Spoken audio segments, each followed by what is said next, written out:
Hello, this is Ron Carlson with Intuitive Matters, and this is a video in my occasional series called Conversations with a Sage.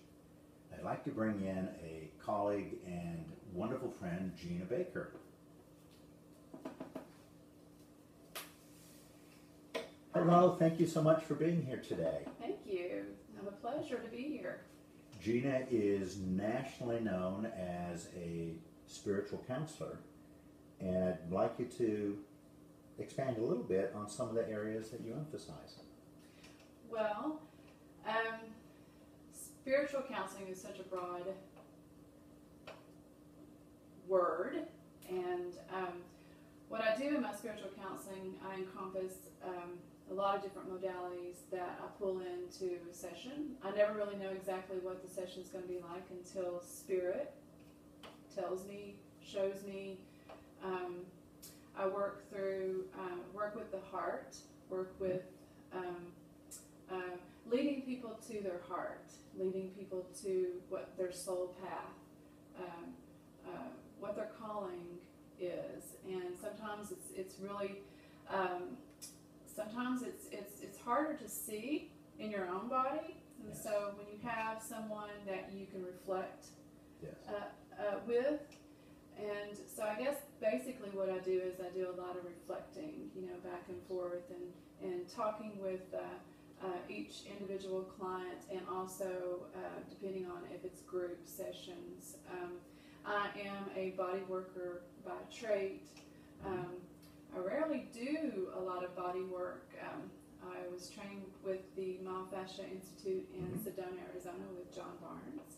So I pull in a lot of his work because he also does a lot of work with the body, and for me that connection with the body, spirit, we really can't separate that.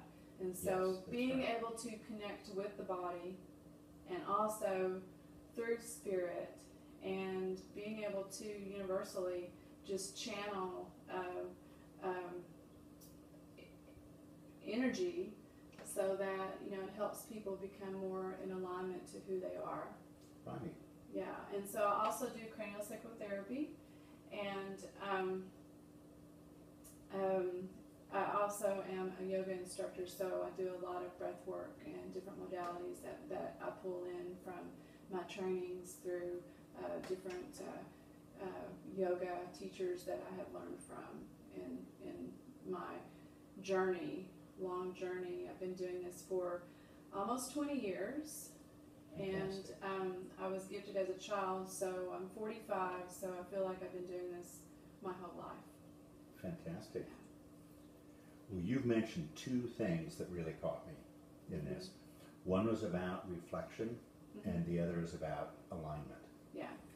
And for the people that know me or are beginning to discover my work in Intuitive Matters, they're learning that I base what I do on the energetic science of change.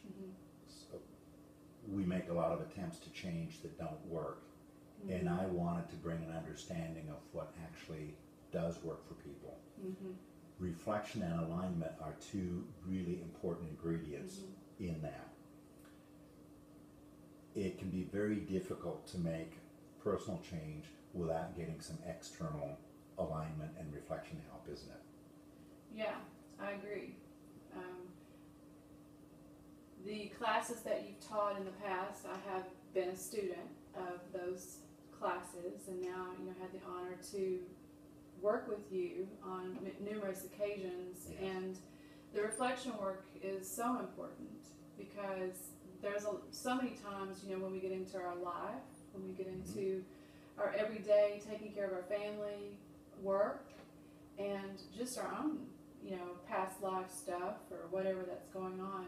It takes some time. It really is about taking that time and Yes. being reflective on what's going on. And I was telling you that Yogananda That's right. was on my heart strongly today, and one of his quotes, I'm not completely quoting him to the T, but one of his quotes was that we can't see movement unless we're still. Unless we Beautiful. fall into the stillness Beautiful. of the heart, stillness of our body, we just can't see the movement, energetically. Yeah. Movement. 'Cause in the flow of our normal everyday lives, we are often relatively filled up with really noisy energy chatter. Yeah. That's what we're noticing and influenced by. Yeah. Not are we moving or are we in stillness, actually becoming more available for the greatness that we want. Right. We can't hear it, it's too noisy. Right. And so that helps me to regroup. Yeah. To stop. And some of this is part of making space in a committed fashion. So let's do an example of that that's Okay. pertinent for today with inviting committed prosperity. I love that. Okay? Offer that. Oh, one of the elements in changing is in reaching a point where it shifts from being I wish for something to I've decided and I'm committed for it to be the case. That is my becoming. So we're going to make a bigger deal about the commitment for prosperity by lighting this candle. And each person can, in their own way, do their own intentional call over of how they're in prosperity. Yeah, and what I teach, if you don't mind me saying, Yes, please. I mean, I teach a lot of my clients that, prosperity is already there for us. Yeah. It really is there. It's Yeah. energetics, it's energy, it's there, it's already there. It's just about us opening up and being able to channel that and Yeah. being able to accept it. We're the one that's resisting that. That's right. Yeah. Yeah. So I light the candle. Please go ahead and light the candle.